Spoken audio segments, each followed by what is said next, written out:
Yo, what's up mga kaul? Again, ito po yung lingkod, Papa Tricks TV. Lagi nagsasabing, bato-bato sa langit, ang tamaan, huwag magagalit. Nagre-real talk lang po ang inyong lingkod, walang pikunan. Hashtag Real Talk.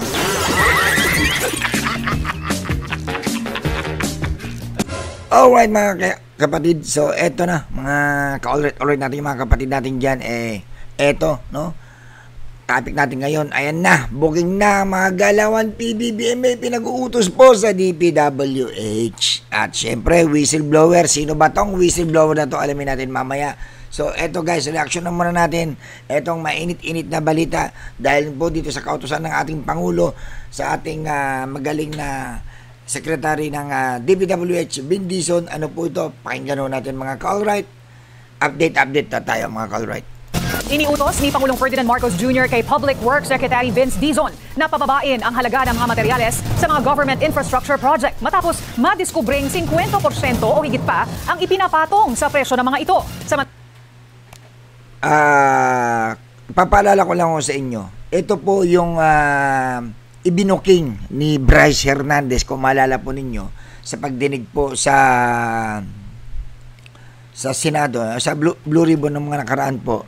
Yan po yung nabanggit ni Bryce Hernandez na talaga nga naman pong ang mga ginagastos po sa mga infrastructure po, lahat po yan ay ino-overprice po nila. So, sa madaling salita, dahil nga po nakita ng Pangulo at ng kanyang mga cabinet members na teka, ito mga nangyaring investigasyon ng mga nakaraan, nakita nila, mura lang pala Hindi pala yan yung tunay na presyo 'Di ba? Yung mga pinagbibili nila, yung mga ginagamit sa pagtatayo ng mga infrastructure tulad ng mga flood control po patong ang laki pala na ipinapatong yan na pinagkakakitaan pala talaga ng mga contractor yan. So dahil inalam po ng ating mahal na Pangulo ayan ho at pinababalik niya sa tamang presyo, kumbaga pinababawasan na dahil alam niya kung magkano na talaga ang total na mga ginagastos nila sa pagpapatayo ng mga flood control at saka iba pang infrastructure, kung magkano nagagastos nila diyan sa mga semento, sa mga bakal.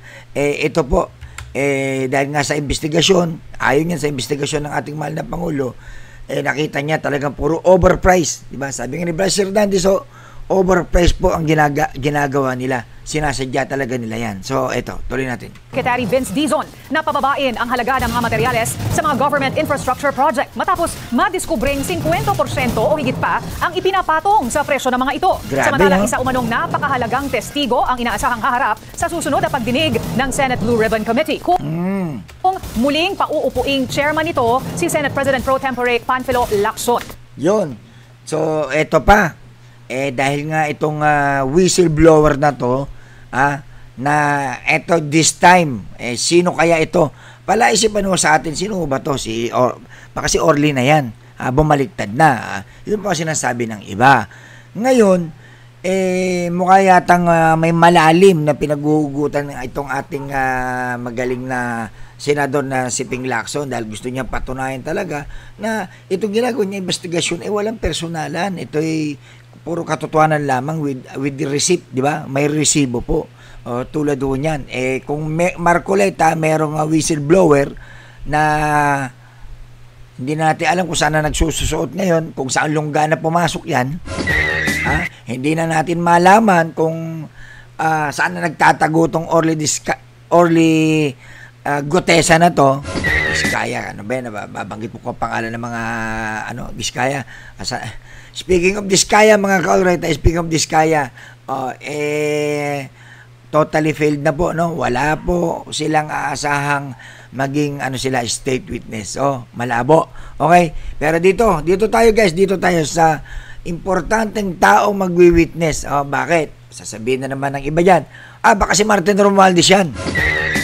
Yan sasabihin ng iba. Ngayon, speaking of Martin Romualdez, okay, kasi baka isipin nila, sabihin nila,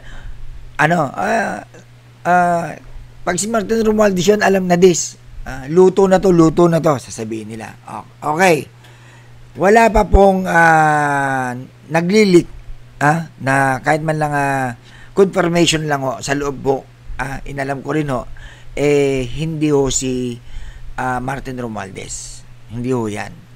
Although nagpahiwatig lang siya nung nasa ICI, pero ayon sa sinasabi hindi naman daw ho yun. So sino kaya ito? Sino kaya itong importanteng tao na magsasalita at sigurado akong yung isisiwalat ho nito talagang napakabigat at siguradong merong masisiraan ng bait. Ang tanong, sino kaya ito? So yun ang alamin natin mamaya. Okay, tuloy natin. Nagpapatrol Such as health, education, and food that our people desperately need. I think this will be the single biggest reform. Alam nyo, ang Pangulo, hindi niya didesisyonan ng ganyan kung hindi niya napag-aralan yan. Dahil nga may mga pag-amin na ang mga taga-DPWH kung ano talaga ang presyo yan ng mga semento, ng mga bakal na ginagamit nila. At malinaw na malinaw po na tama naman yung ibinubuking ni Bryce Hernandez na overpriced daw po lahat. Take note to, sinabi niya po yan mismo sa Blue Ribbon. Overpriced po lahat ng ginagawa nila sa DPWH. So talagang ginatasan nila ng gobyerno natin, mga ka-alright. So kaya naniniwala ang Pangulo na okay, imbestigahan niya. Nung inimbestigahan, nakita nila talaga ang tunay na presyo siguro. So ngayon, ang Pangulo ngayon, pinag-uutos niya ngayon ito para at least makatipid tayo. At masisiguro pa na talagang wala nang magpapatong diyan dahil nga naimbestigahan na at talagang hanggang ngayon continuous pa rin sa investigasyon ang gobyerno natin. At hindi lang yun, siyempre sa galing po ng ni Vince Dizon, pinag-aaralan niya rin yan. At dapat talaga dito maipatupad yan, may sakatuparan na ho yan. Kasi nga, isipin nyo, dapat to, marami na ho na ipatayo yung proyekto. Diba? Isipin nyo, overpriced na ghost project pa. Diba? Sana ko kayo nakita ng ganyan, overpriced na nga, wala pa na ipapatayo, naibulsa pa. Pinagkakitaan talagang tayong mga Pilipino nitong mga corrupt officials na to. Okay? Form ever in the DPWH na in-announce ng Pangulo ngayon. Marami po dito talagang ang layo ng presyo sa merkado ng iba't ibang mga materyales. Tingin ko pwede ditong i-apply sa iba't iba pang mga... Ganito yan mga ka-alright to. Halimbawa, sample ko lang sa pagkain. Kunwari na lang sa pagkain. Galunggong. Pag binili sa mga isda yan, kunwari, binili sa mga isda yan 60 pesos. Sabihin natin na 40 pesos. Okay, 40 pesos ang kilo. Ngayon, dahil nga itong may ginagawang anomalya, itong DPWH, di ba? So papatungan nila, gagawin nilang 180, di ba? 180, doble-doble, lagpas pa 180, di ba? Ngayon ang pinapasabi ng ating mahal na Pangulo, 50%, di ba? Siguro kung sa 180, sabihin natin 80 o 70 pesos, siguro lalo na kung may nag-spill ba yan kung talagang magkano talaga ang presyo ng mga yan, at least yung kahit konti lang na tutubuin nung taga DPWH, yung mga contractor na yan. Okay? So mas maganda nga tamang agree nga ako doon na para hindi na sila makapagkulimbat ng milyon-milyon. Kasi isipin nyo kung gagawa sila ng kalokohan, paano sila bibili ng mga kagamitan? Yan, di ba? Ng mga semento, ng mga na kung babawasan nila yung pera, kukulangin, malamang wala sila magagawa or as in sobrang substandard naman yan. Talagang ngayon ang mangyari, sa kanila rin babalik. Kaya ang mangyari ngayon yan, lahat po ng mga kontraktor na mabibigyan ng proyekto sa gobyerno, gagawin na ho yung tama yan. Di ba? Talagang gagawin nila yung tama at matatakot na rin na baka mamaya sila naman ang maging next sa mga diskaya. Okay? Noong isang buwan, pinagpapabalik ng sesyon ng Senado. Job Manahan, ABS-CBN News. So, yun ho mga ka-alright, nakita nyo naman, itong hawak yata ni Pampilo Lacson, medyo matindi-tindi to. Mukhang merong mangangamote, sa November 14. Sino kaya to, Sino kaya to? Mas kasintindi ba ito ni Orly? Kung si Orly, hindi ako natitindihan doon kasi kay Orly parang wala lang, pampagulo lang di ba? Kita niyo, hindi na ako nagparamdam. O di ba? Ito pa. Alam naman natin itong si Ping Lacson pag nag-imbestiga ito, matindi ang intelihente nito ni Ping Lacson. So, dumako tayo sa iba pang balita mga Colret, no? Itong last na reaction na natin. Ito. Okay. Senate President Pro Tempore Panfilo Lacson. Ang mga plano nito sa gitna ng investigasyon ng Senate Blue Ribbon Committee sa maanumalyang flood control projects ng pamahalaan. Sa isang social media post, sinabi ni Senator Lacson na sakaling muli siyang ihalal bilang chairperson ng Blue Ribbon sa November 10, itutuloy nito ang pagdinig sa November 14. Ayon sa senador, may plano rin siya para mapabilis ang paghahain ng mga kaso laban sa mga politiko, mga opisyal ng Department of Public Works and Highways o DPWH at mga tiwaling contractor. Anya, iimbitahan niya sa Blue Ribbon hearing ang isang very important witness at sa dating Technical Sergeant Orly Guteza para magbigay linaw sa kanyang sinumpang salaysay. Si Guteza ang umano'y testigong ipresenta ni Senator Rodante Marcoleta sa pagdinig ng komite noong September 25. Inihayag nito na nagdala siya ng mali-maliatang pera na tinaguri ang basura sa mga bahay ni na dating ako Bicol Party List Representative Saldico at Leyte 1st District Representative dating House Speaker Martin Romualdez. Sa tingin ko mga Colret, kung si Martin Romualdez man yan, yung sinasabi niyang importanteng sisipot at na magiging witness, no? Ako lang opinion ko lang ito mga Colret. Kung si Romualdez yan, hindi naman natin pwede sabihin na, hindi, ano yun? Siya nga yung punot dulo sinasabi nila mga DDS. Ito sinasabi ng mga DDS punot dulo nga yan yan nga yung utak yan nga yung sasabihin nila. Ngayon, ito ay pagtatama lang kung babase tayo kasi sa legalidad mga ka-alright, kung sakali nga na si Martin Romualdez ang witness, kung sakali lang opinion ko lang to, kung sakali lang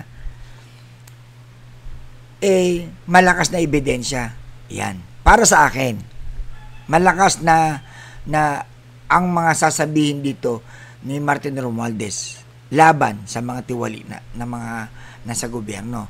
Bakit to kanyo? Ito lang opinion ko lang magkakaiba ko tayo ng opinion, hindi sa kinakampihan ko po si Martin Romualdez, bumabase lang po ako sa legalidad. Okay, anong legalidad bang ibig ko sabihin mga ka-alright?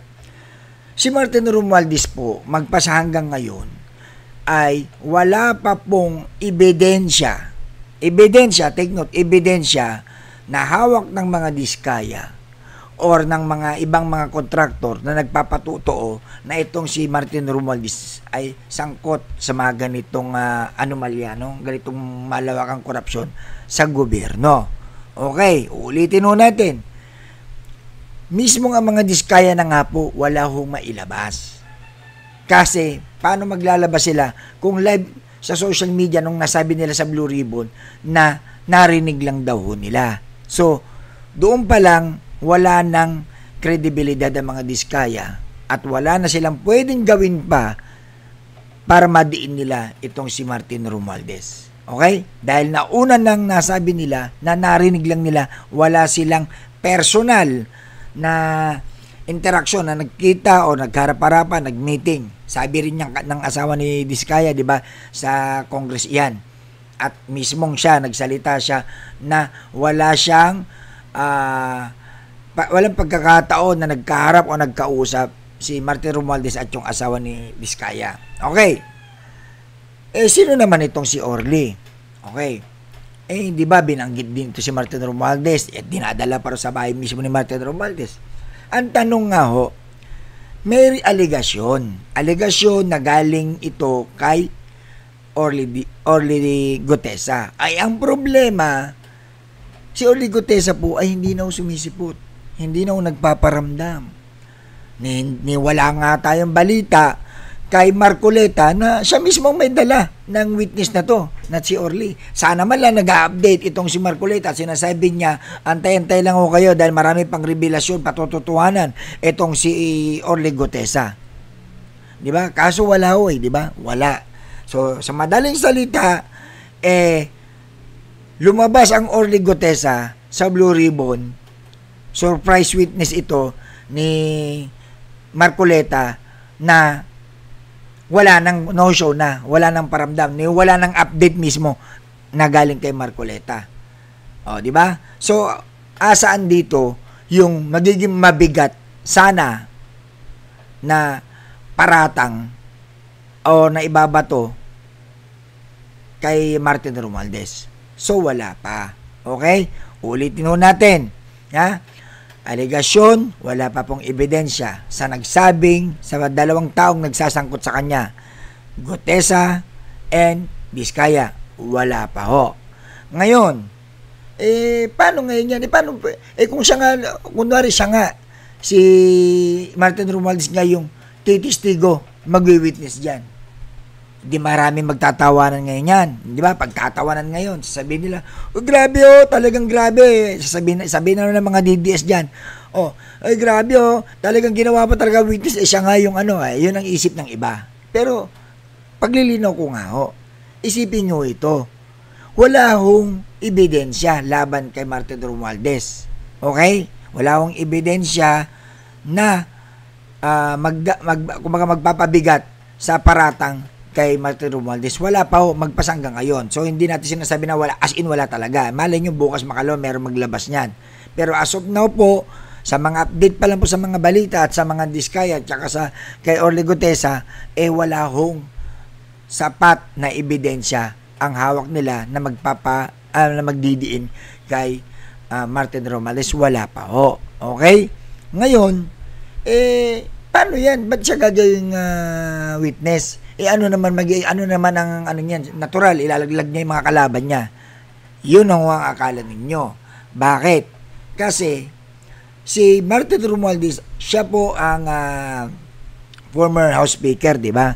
So may mga dokumentong hawak yan. Okay? Kung maalala ninyo, kamakailan lang, nilabas po sa social media yung mga nakapirma sa BICAM. Okay? Ngayon, ipapaalala ko lang sa inyo to. Yan po yung talagang hinahanap. Yan po yung hinahanap ni Ping Lacson nung mga nakaraang buwan pa. Na sinasabi niya, hinahanap niya yung ebidensya kung sino-sino yung nasa BICAM nung mga panahon na yan. Naalala nyo nung kinestyon ni Ping Lacson itong nagkaroon ng isang debate sa isang plenary po na naganap sa Senado na kung saan na question ni Ping Lacson itong si JB Ejercito na yung budget, di ba? Nung pagdating sa BICAM, sino-sino ang sino-sino ang naiwan. Okay? Di ba? So hindi rin maikot pa, pero ang sabi sa House, pagdating ng budget sa Senate, nabago. Yung sa PhilHealth, nabawasan, at ang tumaas is yung infrastructure. Diba? Kinestyon ho yan ni Ping Lacson, kung maalala ninyo. Ngayon, ito ngayon ang dito. Ito ngayon yung twist dito, mga ka-alright. Lumabas po yung yung papel na kung sino-sino yung mga nakapirma doon sa BICAM. Wala hong Martin Romualdez. Hindi naman po pwedeng hindi po pwedeng doktorin yan. Ngayon, kung lumabas man, ito baka sabihin nila dinoktor yan. Ito. Lumabas yung mga taong pumirma. Ngayon sa mga pumirma na yon, sasabihin ninyo dinaya, inedit. Kasi kung inedit yan, sa tingin nyo yung mga senador at kongresista doon na pumirma sa BICAM na yan, hindi aangal kung sakasakaling inedit lang yan at wala talaga at nandun talaga si Martin Romualdez na nakapirma. Siyempre magugulat yun. Ano to? Peke yan, hindi totoo yan. Kasama namin si Martin Romualdez dyan. Nandyan siya nung time na yun. Nung magkakaharap kami sa BICAM, pumirma siya. Dapat may nag-react ng ganon. Tanong ko sa inyo, si Chis Escudero ba nag-react dyan nung lumabas yung na yan, yung pirma na yan sa BICAM? Hindi di ba? Yung mga involved pa na mga iba pang mga dyan na pumirma sa BICAM na yan, dapat nag-react sila. Ay kasama ho namin si ano dyan, si Martin Romualdez, bakit ho wala? Di ba? Kaso wala di ba? So, malaki ang magiging partisipasyon dito ni Martin Romualdez kung sakaling siya ang gawing witness dyan, matatanungin dyan sa Blue Ribbon. Bakit? Kasi, pwede niyang ituro kung sino-sino yung mga pumirma na yon at kung sino-sino, kung paano nila paano nabuo yung small committee, kasi may small committee. Sino ang gumagalaw nun? Ngayon, sasabihin kasi ng iba dyan, hindi, si Ping Lacson kasi, siya nga speaker, dapat alam niya yan. Dapat alam niya yan. Malinaw na nga dito na sinabi mismo ni Congressman Puno, di ba, at saka nung isang kongresista na babae, no, sinabi ho nila na never ho sumali o pumasok itong si Martin Romualdez pagdating sa BICAM, which is nagkatugma-tugma pati doon sa papel na mga politikong pumirma sa BICAM. Wala ho talaga si Martin Romualdez. So isa itong palaisipan ngayon sa lahat na teka, talaga bang si Martin Romualdez ang gagawin, ang witness kaya dyan? May possible para sa akin. May possible. Bakit? Hindi ho magiging masama kung si Martin Romualdez ang maging witness. Kasi wala pa naman hong nagpapatunay na si Martin Romualdez ay guilty sa mga ibinabato laban sa kanya. Na siya ay tumatanggap ng pera, totoo yung kay Orly, totoo yung kay Diskaya. Wala pa ho. Okay?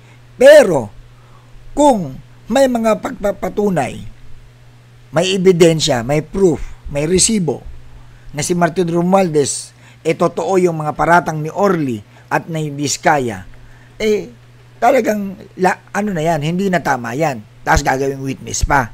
'Di ba? Hindi na ho tama 'yon. Mukha yatang na, 'di ba? Pero ang problema nga ho wala hoong kaakibat na resibo na ebidensya etong mga paratang kay Martin Romualdez, ni Orly at saka na mga Diskaya. Wala ho 'di ba? So may chances, 'di ba? May pag-asa talaga. May possible ba? May posibilidad talaga na si Martin Romualdez maging witness diyan. Okay? Kasi pwede niyang sabihin ganito nung binuo nila yan, wala ako. Ito ang patunay ko. May papel dyan. Pag nagkaharap-harap sila, ito ay sila ni Chis Escudero o ng mga ibang pumirma doon. Kasama niya ba ako sa BICAM? Siyempre, pag tinanong na yan, halimbawa, Martin Romualdez, kunwari sila Grace Po, di ba? Sila, sino pa ba yung mga JB Ercito, kasama ba si JB Ercito doon? Kung sino-sino mga kasama doon. Pag tinanong na yan, JB Ercito or Grace Po, nakita nyo ba si Martin Romualdez? Kung tanong, yun na lang sa tingin mo, magagawa bang magsinungaling ng senador? Kung harap-harapan, nakaharap niya na yung tao, siyempre, magsasabi ng totoo yan. Hindi pwedeng gumawa ng kwento yan kasi baka mabaliktad pa siya. Aamin yan. Ay, wala si Martin Romualdez doon. Pag yun ang sinabi ng mga senador na pumirma doon, tapos na ang usapan. Tagilid dito. Sino?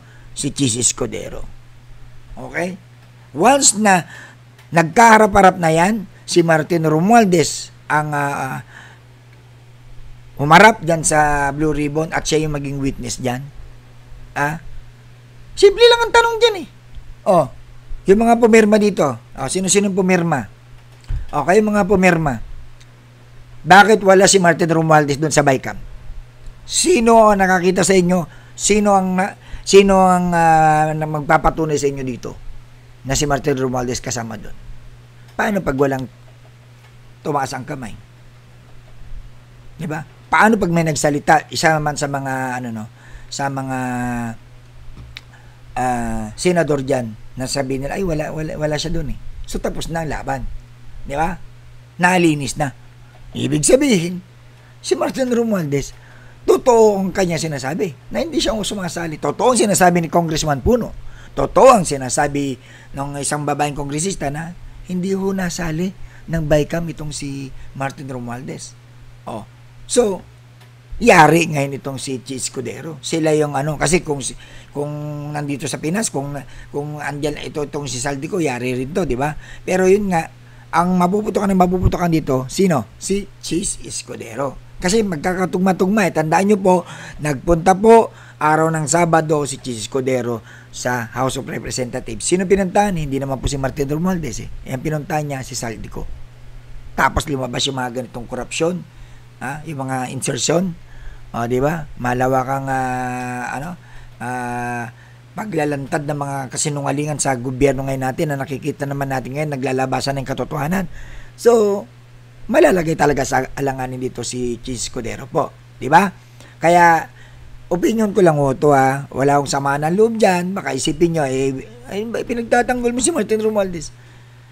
Nagsasabi lamang tayo ng katotohanan. May karapatan din po si Martin Romualdez na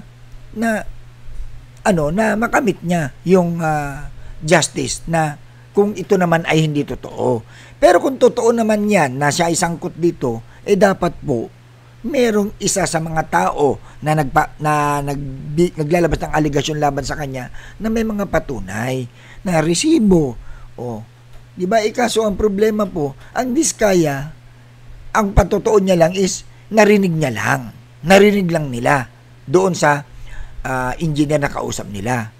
Yun nga ang problema, narinig lang, wala yung kaisa-isang matindi sana kung merong dalang resibo ito, si Orly Gutesa, kaso wala rin Itong masaklap, nasunog pa itong si Orly Gutesa dahil meron dalawang dating kasamahan niya na pinasinungalingan yung mga pinagkukwento-kwento niya sa Blue Ribbon.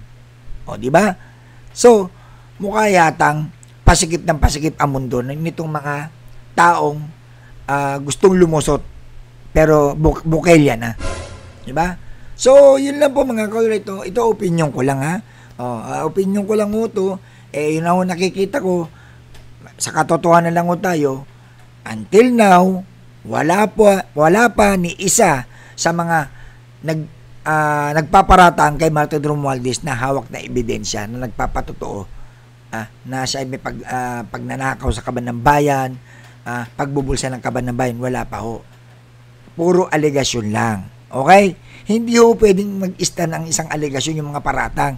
Kahit kayo ayaw nyo rin mangyari sa inyo yan na pag sinabihan kayo, magdanakaw yan, siya po ay nagbulsa ng pera natin, binibigyan ng pera sa kanya. Nung tinanong asan ang ebidensya ninyo para natin yan, mapakulong na natin yan. Kailangan natin ng ebidensya kasi kahit sinong tao pwede magparatang di ba? Kawawa naman ang tao pag mayroong isang taong lumabas, umapir, paparatangan niya lang ganito para lang makulong itong tao na to. Kawawa naman, di ba? Kung basta yun na lang gagawin natin basehan. Yung affidavit ni Orly at si Orly na nagsalita ng isang beses lang. Hindi naman po pwede yung ganon. Dapat may kaakibat na ebidensya. Kailangan kasi dito may transparency, may with due process. Di po ba? Sa accountability nandiyan naman ho yan. Pananagutin naman yan once na malakas ang ebidensya, sabi nga ni PBBM, mahirap magpakulong ng politiko o kung sino mga involved dito nang hindi buong ebidensya. Dahil pag hindi buong ebidensya, lalaya lang din yan di po ba? Nasaan nga ho si Orly Gutesa? Siya pa naman yung nagsasangkot kay Martin Romualdez na dinadala pa raw mismo sa bahay ni Martin Romualdez. Ebidensya, wala na. Hindi na ho nagpapakita. Sasabihin ng iba dyan, tinakot naman kung tinakot to, pag yan tinakot, military ho yan. Si Orly Gutesa po ay isang military, di ba? Military ho yan, matapang ho yan, buong loob niya. Kita nyo naman sa interview, sinabi niya, hindi niya kailangan ng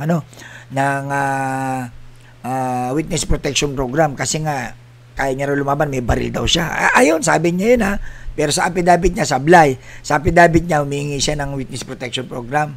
Di ba? WPP. Ganun talaga hindi nagkakaano kasi nga iba yung gumawa ng kanyang affidavit, iba yung totoong sinasabi nitong ni Gutesa. Isang questionable. Kaya ulitin ko mga ka-alright, huwag niyo sana masamain kung sinabi ko dahil yun naman talaga ang totoo. Hindi ho sa yun ang katotohanan. Wala pa pong ebidensya laban kay Martin Romualdez, mga resibo na ibinabato sa kanya. Pero kung pag-uusapan natin ho, mga kuro-kuro, mga usap-usapan sa social media, marami.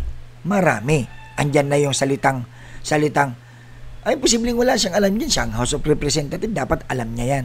Ano, nagbulag-bulagan siya. O, ganun yung mga, yung mga ibinabato ng mga galit kay Martin Romualdez. Kung isipin mo, parang may, tama nga, di ba? Siya yung nasa house, ba't hindi niya napapansin yan? Hindi niya nagbubulag-bulagan siya yan. Alam niya, posibleng hindi niya alam yan. Yun ang sinasabi nila. Pero tandaan natin, iba ho kasi, yung nandiyan ka sa Kongreso, kayo nakaposisyon dyan, at kayo lang yung nakakaalam kung ano talagang totoong nangyayari dyan sa loob ng House of Congress, di ba? Madali ho kasing sabihin pag nasa labas tayo, ay hindi, posibleng hindi niya alam yan, di ba? Madali ho para sa atin yun kasi tayo nandito sa labas. Pero paano naman ho yung actual na nangyayari sa loob ng Kongreso, di ba? Paano ho yan? Kasi ganito lang ho yan, kasampulan ko lang ho kayo. Kung madali lang pala malaman ang mga anomalya, kalokohan dyan sa Kongreso at madaling makita yan, hindi ba sa out of 316 na mga kongresista na bumoto sa pagka-House Speaker ni Martin Romualdez, 200, almost 200, di ba, yung sumuporta. So may 100 mahigit.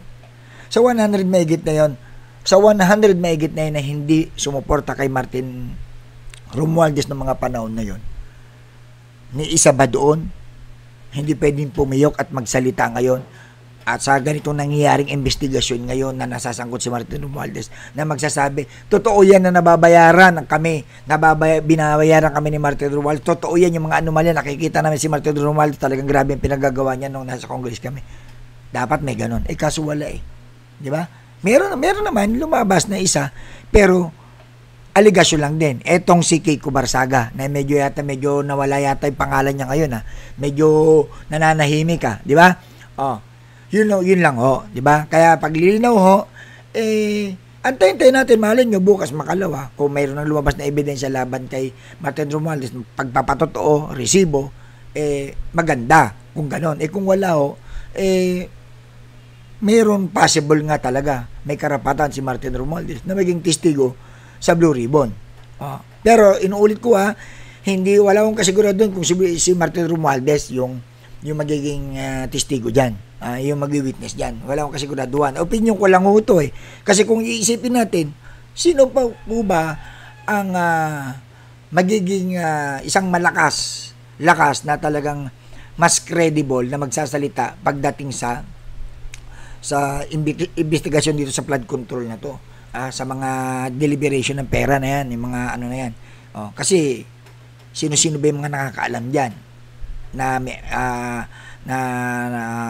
sa ayos ng budget ng gobyerno para diyan sa DPWH, sa infrastructures na yan, sa mga public works na yan.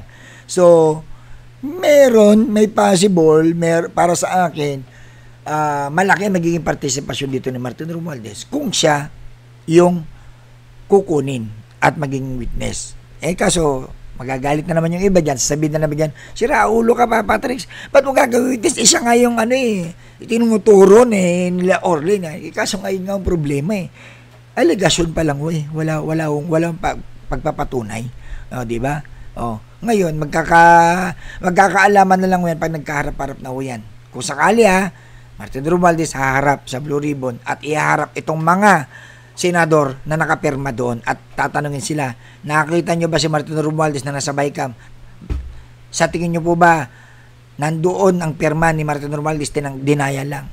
Kung may nagsalitang senador na gano'n at sinabi niya, nandoon siya, kasama namin siya, di yari talaga si Martin Romualdez dito. Di ba? Paano pag wala di ba? Di sino ang kawawa dito? Sino ang sinungaling dito? Si Jesus Cordero. Di ba? Ito opinion lang Kaya alamin ho natin mabuti, hindi sa porket itinatama ko yung maling pananaw ng iba na galit sila kay Martin Romualdez at sinasabi, hindi posibleng walang alamin. Antayin ho natin. Huwag tayo magbadali. Di ba? Kung totoo ang aligasyon, di antayin natin yung mga ebidensya muna. Ang hirap naman yan, puro aligasyon, tapos sa isip natin, sabihin natin, hindi, talaga magnanakaw yan, ano yan, kasabwat yan, alam niya yan. Madali yung sabihin yun. Pero paano kung kayo naman o nasa posisyon ng taong ginaganyan? Di ba? Hindi ho tama. Di ba? Isipin nyo po kung kayo po yung nasa posisyon ng taong pinagbibintangan at sinasabihan ng ganyan na ang daming aligasyon. Di ba? Unfair, di ba? Diba? Kaya maging makatao rin ho tayo. Hindi ho sa pagtatanggol ito, hindi ho sa pinagtatakpan. Ito lang mo ay pagtatama sa maling ibinabato ng mga tao ngayon. Sa ginagawa ng tao ngayon na may aligasyon lang, totoo na yan, posibleng hindi niya, ganun na kaagad. Dapat to lawakan natin ang isipan natin, alamin nating mabuti, okay? Alamin nating mabuti, ano ba yung tama? Kasi napakahirap naman kung tayo babase lamang sa mga kwento-kwento lang, di ba? Mas maganda bumase tayo sa may resibo, ebidensya. Ilan po? Comment below mga kaulit kung kayo po ba ay naniniwala na sa tingin niyo po ba may posibilidad na si Martin Romualdez ang maging witness dyan at siyang sisipot sa November 14 na yan? Sa tingin niyo po ba? Opinion lang ito kasi sa akin kasi parang siya yung pwede magsiwalat niyan kasi wala pa naman negative laban sa kanya ngayon na resibo na nagpapatoto laban sa kanya, kaya may possible na pwede siya. Okay? Yun lang po mga kaulit. Thank you so much. At saka, teka, meron pa. Maaring si Sandro. Di ba? Pwede. Pero sa tingin ko, huli na itong Sandro nung na-promote, di ba, nung may possible si Sandro rin. Pwede rin. Okay? Sandro or it's either Sandro Marcos or Martin Romualdez. Sila yung mga may imbitahan dyan sa Blue Ribbon. Ilang tingin ko So, yun lang po guys, comment below kung nagustuhan nyo po itong vlog natin at comment kayo kung sa tingin nyo po, sino sa tingin nyo yung sikretong ilalabas nila sa Blue Ribbon kung sakaling matuloy nga natong si Ping Lacson ang chairperson uli. Yun lang po. Salamat guys. Thank you so much. Bye-bye. At sa lahat ng mga supporters natin yan, salamat po. Comment lang po kayo sa mga videos ko. Pasensya na busy lang po. Thank you so much.